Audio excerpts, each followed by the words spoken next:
नमस्कार। ANP news 24 पर देखते हैं आपराधिक सामाजिक राजनीतिक गलियारे से जुड़ी आज की कुछ ताजा खबरें। दिल्ली पुलिस ने आप सांसद स्वाति मालीवाल के साथ हुए मारपीट मामले में दिल्ली के मुख्यमंत्री अरविंद केजरीवाल के आवास से सीसीटीवी और डीवीआर किया जब्त। बता दें, इस मामले में दिल्ली पुलिस ने एक दिन पहले मुख्यमंत्री के सहयोगी विभव कुमार को गिरफ्तार कर 5 दिन की रिमांड पर लिया। राम राम भाई मैं नवीन जैन। मेरे पास बहुत पत्रकारों के फोन आ रहे हैं। हाउस अरविंद केजरीवाल के घर में स्वाति के साथ जो मारपीट हुई है स्वाति मालीवाल के साथ, तो पहली बात तो मैं बता दूं भाई, मेरा उनके साथ तलाक हो चुका है। करीब 4 साल से हमारा कोई संपर्क है नहीं। दूसरी बात जो मैं बताऊं आपको, जो स्वाति के साथ ये घटना हुई है, ये पूरी साजिशन घटना हुई है, पूरी साजिश के तहत घटना हुई है और उसको अब डराया धमकाया जा रहा है और उसके साथ कुछ भी हो सकता है। ये भी मैं जानकारी के लिए आपको बता देता हूं। जिस वैभव का नाम आ रहा है कि उसने मारपीट की है, उस कूतरू की तो औकात ही नहीं है। को तेज आवाज में भी बोल जाए, वो किसके सारे पर के करा है वो तो वही बताओगी। सारी चीज तो मैं नहीं बता सकता इब जब तक वो खुद नहीं बताओगी। और जो अभी मैं संजय सिंह की वो देख रहा था कि सफाई दे रहा था, तो मिस्टर एमपी संजय सिंह, तेरे को सब कुछ पता है, झूठ ना बोल, एक्टिंग मत तारे। ये एक्टिंग तारने से थोड़ी आत्मा वात्मा होगी। मैं बोलूंगा जब तो समझ में आ जाएगा अच्छी लड़ा। बाकी तुमने सारी बातें का बेरा है, जो साजिश और जो षड्यंत्र हुए हैं। लेकिन मैं ये बात कहना चाहता हूं, स्वाति को खुद बोलना चाहिए।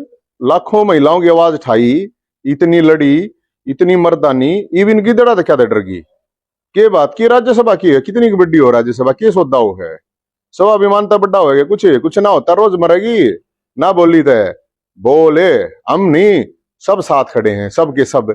लेकिन पहले खुद बोल रहा जब ना, अरे भाई मेरे पर लोग कहें भाई तू न्यू बोल, ये बोल, तू ये ना करता हो ना। भाई मेरा देखो, एज ए वो एक इस देश की महिला है, उसके नाते की बात कर रहा हूं मैं। और आगे गलना के मैं हुआ था, हम तो उड़े भी ज्यादा खड़े हुए हैं। तो मैं ये कहना चाहता हूँ, लोगों को भी बताना चाहता हूँ, स्वाति को बोलना चाहिए, बताना चाहिए।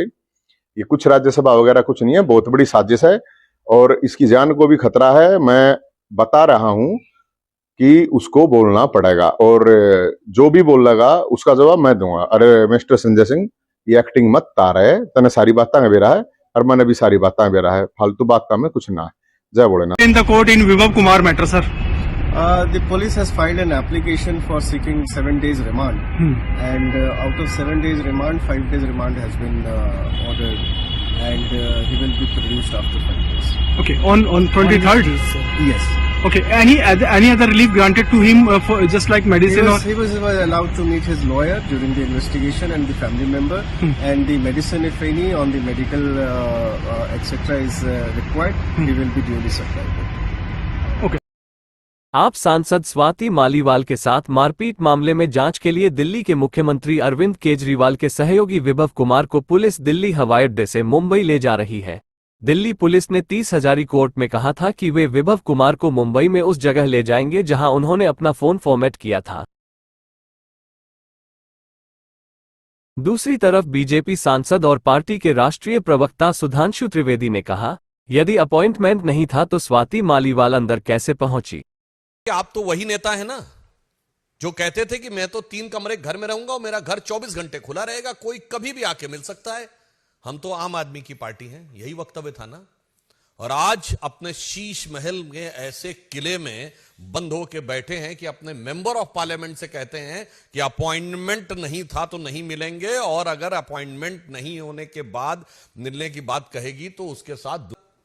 और जो आपके 10-11 मेंबर ऑफ पार्लियामेंट हैं, जिसमें ज्यादातर राज्यसभा में हैं, उसमें से अधिकांश तो ऐसे जो आपसे कभी मिलने की उनको जरूरत नहीं, वो कोई आपसे कोई चीज समय मांगने के लिए आएंगे ही नहीं, क्योंकि उन लोगों ने आपकी पार्टी में इतना योगदान किया है, इतना योगदान किया है, इतना योगदान किया है कि तय करना मुश्किल हो जाता है कि योग ज्यादा या दान ज्यादा है। और उसके बाद अब टू 2-3 सांसद बचते हैं जो मिलना चाहते हैं। अब उसमें भी आपकी, अगर आपको लगता तो मैं बिल्कुल टेक्निकल सवाल पूछता हूं कि अगर आपने कहा कि उस दिन अपॉइंटमेंट नहीं था, तो हर मुख्यमंत्री का प्रतिदिन का दैनंदिन कार्यक्रम जारी होता है जिसमें उनका मिनट टू मिनट प्रोग्राम होता है, आप जारी कर दीजिए उस दिन का, और आप कहिए उस समय आप मुख्यमंत्री आवास में नहीं थे इसलिए नहीं मिल सकते थे। नहीं तो स्वीकार करिए कि मैं मुख्यमंत्री आवास में था और नहीं मिलना चाहता था। अब आइए बात, आपने कहा कि अपॉइंटमेंट नहीं था, तो नेक्स्ट क्वेश्चन, पॉइंट नंबर 3, आप कहिए कि अपॉइंटमेंट लिस्ट जारी कर दीजिए कि हमने अपॉइंटमेंट ही नहीं दिया हुआ था। Then comes the fourth question, appointment नहीं था तो वो अंदर कैसे आ गई तक? हम और आप में से कोई भी जाए, किसी मुख्यमंत्री के यहां अपॉइंटमेंट नहीं है तो आप गेट से लौटा दिए जाएंगे। वो अंदर कैसे पहुंची? अगर कोई अवांछित व्यक्ति घुस गया तो उनके सुरक्षा कर्मियों ने as per the security protocol क्या कार्रवाई की? 4 दिन बाद उन्होंने ट्रेसपासिंग की रिपोर्ट दर्ज कराई है, 4 दिन बाद। अब आइए साहब, उसमें नेक्स्ट 5th पॉइंट, विभव कुमार अंदर थे जो टेक्निकली आज की डेट में कुछ नहीं है, ना सरकारी पद पे है ना राजनीतिक पद पे है। और यदि वो मुख्यमंत्री आवास में थे तो क्या उनका अपॉइंटमेंट था? अपॉइंटमेंट लिस्ट में दिखाइए कि विभव कुमार का अपॉइंटमेंट था, मगर वो भी सामने नहीं आया। और फिर अगला प्रश्न उठता है कि अगर अपॉइंटमेंट नहीं था, दिल्ली कांग्रेस नेता राहुल गांधी और कांग्रेस संसदीय दल की अध्यक्ष सोनिया गांधी ने अन्य नेताओं संग वीर भूमि पहुंचकर पूर्व प्रधानमंत्री राजीव गांधी की समाधि पर 33वीं पुण्यतिथि पर श्रद्धांजलि की अर्पित। दूसरी तरफ उत्तर प्रदेश के प्रयागराज में कांग्रेस नेता प्रमोद तिवारी और अन्य नेताओं ने पूर्व प्रधानमंत्री राजीव गांधी को उनकी 33वीं पुण्यतिथि पर उनके पैतृक निवास आनंद भवन में की पुष्पांजलि अर्पित। गृह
कहीं ना कहीं आदरणीय योगी आदित्यनाथ जी को मोदी जी की संगत में या शाह जी की संगत में रह करके मति भ्रम हो गया है।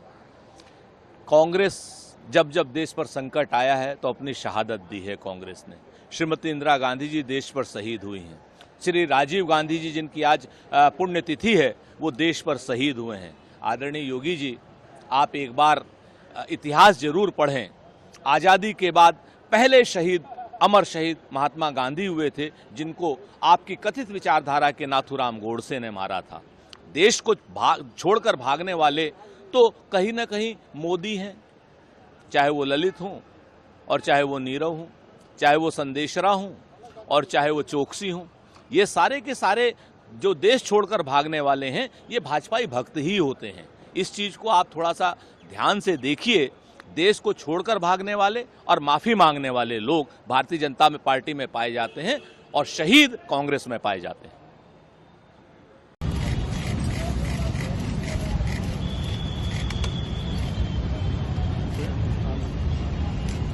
झारखंड में दिल्ली के मुख्यमंत्री और आप पार्टी के राष्ट्रीय संयोजक अरविंद केजरीवाल ने जमशेदपुर में चुनाव प्रचार के दौरान अपने सार्वजनिक संबोधन के बाद ड्रम पर हाथ आजमाया।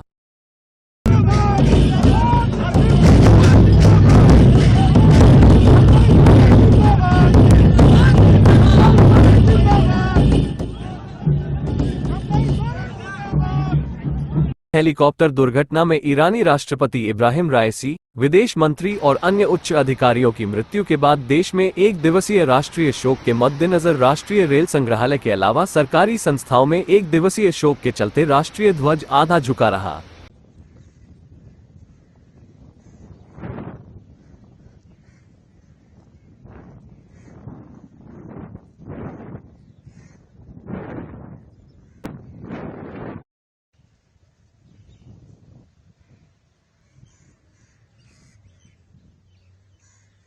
गृह मंत्री अमित शाह ने अपने भाषण के दौरान कहा कि आपके सभी समर्थक पाकिस्तानी हैं। गृह मंत्री के इस बयान का उत्तर देते हुए दिल्ली मुख्यमंत्री अरविंद केजरीवाल ने कहा, दिल्ली के लोगों ने हमें 62 सीटें और पंजाब के लोगों ने 117 सीटों में से 92 सीटें देकर हमारी सरकार बनाई है। तो मैं उनसे पूछना चाहता हूं कि क्या दिल्ली और पंजाब के लोग पाकिस्तानी हैं? क्या गुजरात, गोवा, उत्तर प्रदेश, असम, मध्य प्रदेश और देश के कई हिस्सों में लोगों ने हमें प्यार और विश्वास दिया? क्या इस देश के सभी लोग पाकिस्तानी हैं? पीएम मोदी को जनता ने अपना उत्तराधिकारी चुना। इस बात का आपको इतना घमंड हो गया कि आप लोगों को गालियां देने के अलावा धमकाने भी लगे। आगे आपकी जानकारी के लिए बता दूं कि आप पीएम नहीं बन रहे हैं, क्योंकि जनता 4 जून को बीजेपी की सरकार नहीं बना रही है। इसके अलावा उन्होंने आगे क्या कुछ कहा, सुनते हैं।